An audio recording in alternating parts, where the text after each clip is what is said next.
Hello दोस्तों, आज अपन बात कर लेते हैं म्यूटेशन की। म्यूटेशन क्या होता है, किस तरह से पाया जाता है और ऐसे कौन कौन से बदलाव होते हैं डीएनए के अंदर जिस कारण से म्यूटेशन उत्पन्न होता है। म्यूटेशन का मतलब होता है उत्परिवर्तन। उत्परिवर्तन किस प्रकार से होता है उस बारे में हम पढ़ेंगे। और मैं आपका दोस्त सुनील सर, पीएचडी बॉटनी। तो आज बात कर लेते हैं म्यूटेशन की। तो सबसे पहले डेफिनेशन की बात करते हैं। म्यूटेशन की डेफिनेशन क्या होती है? जब किसी जीव में डीएनए में कोई स्थायी परिवर्तन हो जाता है तो उसे उत्परिवर्तन यानी म्यूटेशन कहा जाता है। यह कोशिकाओं के विभाजन के समय किसी दोष के कारण पैदा हो सकता है या फिर पराबैंगनी विकिरण की वजह से भी ये पैदा हो सकता है, या फिर रासायनिक तत्व या वायरस के जनित भी ये पैदा हो सकता है। अब यहाँ पर बात करने की बात यह है कि जो म्यूटेशन होता है, जो उत्परिवर्तन होता है, वो अचानक से डीएनए संरचना में बदलाव आने की वजह से ये बातें संभव हो पाती है। आपने देखा होगा कि बहुत सारे व्यक्तियों में जब जन्मजात में कोई म्यूटेशन हो जाता है यानी भ्रूणावस्था के दौरान कोई म्यूटेशन होता है तो वह बच्चा बहुत ही विकलांग या बहुत ही अलग कुरूप तरीके से दिखाई देने लगता है।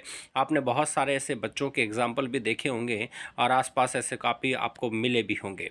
लेकिन म्यूटेशन जो है वह म्यूटेशन ऐसा नहीं है कि हर बार कोई म्यूटेशन होता है। म्यूटेशन की वजह से आज म्यूटेशन बहुत कम होता है, बहुत कम लोगों में ये देखने को मिलता है। लेकिन जब म्यूटेशन होता है तो कोशिकाओं में क्या हो जाता है, विभाजन के समय क्या हो जाता है, दोष उत्पन्न हो जाते हैं और वह दोष जन्मजात स्थिर हो जाते हैं और लगातार वह मानव में मृत्यु तक बने रहते हैं। तो ऐसे जो परिवर्तन आते हैं इन्हीं को म्यूटेशन कहा जाता है। और ये जो म्यूटेशन है ये पराबैंगनी किरणों से भी हो सकते हैं, रासायनिक तत्वों की वजह से भी हो सकते हैं, वायरस के जरिए भी हो सकते हैं, क्योंकि कभी कभार वायरस भी क्या करते हैं, म्यूटेशन की वजह बन जाते हैं, क्योंकि वायरस भी कभी कभार क्या होता है, डीएनए संरचना में बदलाव ला देते हैं।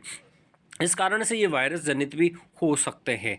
तो म्यूटेशन एक स्थायी उत्परिवर्तन अगर किसी डीएनए संरचना में आ रहा है तो वो म्यूटेशन ही कहलाएगा। उसके बाद में आगे आते हैं। तो म्यूटेशन क्या होता है, जो आप देख सकते हैं कि आपके सामने एक लंबा सा डीएनए है और लंबे से डीएनए में ये जो कॉलम दिखे हुए हैं ये नाइट्रोजन बेस है, नाइट्रोजन क्षारक है। और नाइट्रोजन क्षारकों के मध्य अगर लगातार क्या आता है, बदलाव आता है, यानी जो नाइट्रोजन क्षारक है, इन नाइट्रोजन क्षारकों आपके बीच में ये दिखाई दे रहे हैं, ये क्या है, नाइट्रोजन क्षारक। अब इन नाइट्रोजन क्षारकों में अचानक से अगर कोई बदलाव आ जाए, जैसे मान के लो रेड वाला जो निशान आप देख रहे हैं बीच बीच में, आज इन जगह पर बदलाव आया है, डीएनए के अंदर बहुत सारा एकदम से चेंजेस यहाँ पर आया है, तो भैया इनके अंदर जो इन्फॉर्मेशन है, इनके अंदर जो गुणसूत्र में बदलाव हुआ हो या फिर जीन में बदलाव हुआ हो, तो भैया जो जीन जिस लक्षण को रेगुलेट कर रही है, जिस लक्षण को निर्धारित कर रही है, अगर उस लक्षण में ही बदलाव आ जाए तो फिर अगली आने वाली पीढ़ी में वो क्या करेगा, बार बार में उस लक्षण को एक अलग तरीके से पेश करेगा, जो शायद एक अलग तरीके से वो मानव दिखाई दे। जैसे मान के चलो कभी कभार ऐसे लक्षण भी दिखाई देते हैं जो कभी मानव में उपस्थिति ना हो। तो इसका मतलब गुणसूत्रों में क्या हो गया, बदलाव, या फिर जीन संरचना में क्या हो गया, बदलाव। क्योंकि म्यूटेशन भी दो प्रकार के हैं जो आगे मैं बताऊंगा आपको। तो ये जो डीएनए स्ट्रक्चर है इसमें जो नाइट्रोजन क्षारक है, इस नाइट्रोजन क्षारक में अगर बदलाव आता है, यानी पूरी डीएनए की जो संरचना है उसमें नाइट्रोजन क्षारक है, एडेनिन है, ग्वानिन है, साइटोसिन है, ऐसे ही नाइट्रोजन क्षारक जो होते हैं इनमें अगर बदलाव आता है तो इसका मतलब ये है कि ये लगातार क्या है, परिवर्तन जैसा माहौल होगा। तो पूरी तरह से यहाँ क्या होगा, ये म्यूटेशन का ही कारण है। अब आगे आ जाते हैं अगले पॉइंट पर, टाइप ऑफ म्यूटेशन। म्यूटेशन क्या होता है? तो टाइप ऑफ म्यूटेशन क्या होते हैं? म्यूटेशन दो प्रकार के होते हैं। उत्परिवर्तन मुख्यतः दो प्रकार के होते हैं। एक तो गुणसूत्रीय उत्परिवर्तन होता है जिसे क्रोमोसोमल म्यूटेशन कहा जाता है, और दूसरा होता है जीन उत्परिवर्तन जिसे जीन म्यूटेशन के नाम से भी जाना जाता है। यानी दो प्रकार के म्यूटेशन हम पढ़ेंगे। ये पहला गुणसूत्रीय उत्परिवर्तन यानी क्रोमोसोमल म्यूटेशन, और दूसरा होता है जीन उत्परिवर्तन यानी जीन म्यूटेशन। अब ये क्या होते हैं? तो सबसे पहले बात कर लेते हैं गुणसूत्रीय उत्परिवर्तन की। गुणसूत्रीय उत्परिवर्तन होता क्या है? अब देखो, गुणसूत्रों की संख्या में या तो क्या हो, कमी हो, या फिर उसकी क्या अधिकता हो। तो गुणसूत्रों की संख्या तथा उनकी संरचना में होने वाले परिवर्तन को ही गुणसूत्रीय उत्परिवर्तन या क्रोमोसोमल म्यूटेशन कहा जाता है। अब गुणसूत्रों की संख्या में, संख्या का मतलब या तो उनकी संख्या क्या हो जाए, कम हो जाए, या फिर उनकी संख्या क्या हो जाए, अधिक हो जाए।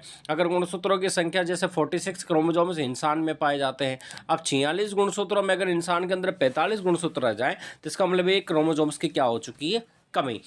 या फिर गुणसूत्रों की वृद्धि हो जाए, यानी जैसे मान के चलो इंसान के अंदर 46 गुणसूत्र पाए जाते हैं, 46 क्रोमोसोम पाए जाते हैं। अब वह 46 गुणसूत्र में से सिर्फ उसके पास कितने बचे, उसके पास 46 की जगह 47 हो जाए, तो फिर वहाँ पर क्या है, जो उत्परिवर्तन आता है वो उत्परिवर्तन कहीं ना कहीं लंबे समय तक पूरी जिंदगी भर बना रह जाता है।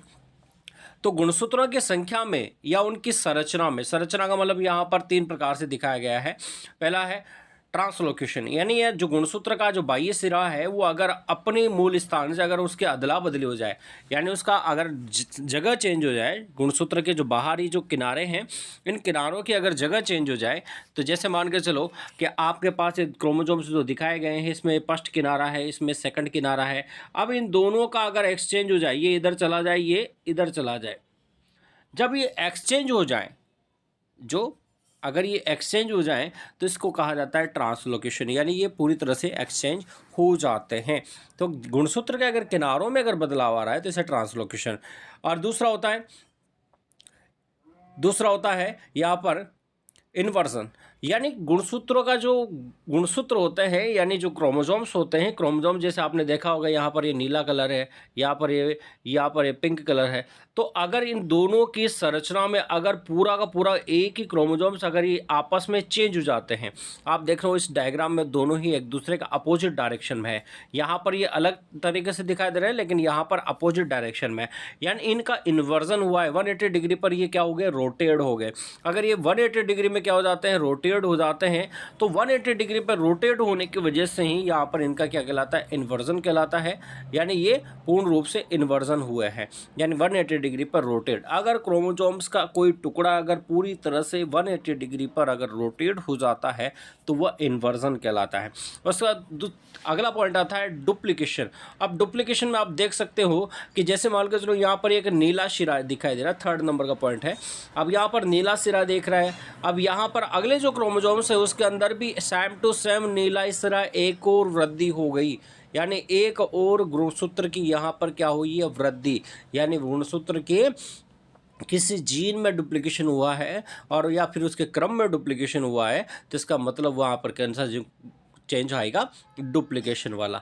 तो ये 3 तरह के गुणसूत्र में परिवर्तन होते हैं। जैसे परिवर्तन हो जाए, एक तो ट्रांसलोकेशन हो जाए, या फिर इन्वर्जन हो जाए, या डुप्लीकेशन हो जाए। तो इस तरह से जो जीनों में लगातार जो परिवर्तन आता है उसी की वजह से लगातार म्यूटेशन की क्रियाएं संपन्न होती है और लगातार जीनों में बदलाव आता है। तो यहाँ पर क्रोमोसोम में जो म्यूटेशन है वो सारा का सारा डायग्राम बेस दिखाया गया है, आप एक बार चेक कर ले इसको। उसके बाद में बात कर लेते हैं जीन उत्परिवर्तन। जीन उत्परिवर्तन पहले अपन ने क्या पढ़ा, म्यूटेशन 2 प्रकार का होता है, एक तो क्रोमोसोमल म्यूटेशन और दूसरा जीन उत्परिवर्तन यानी जीन म्यूटेशन। अब दूसरा टाइप आता है जीन म्यूटेशन का। जीन म्यूटेशन क्या होता है, किसी भी जीव की आनुवंशिक इकाई जीन होती है।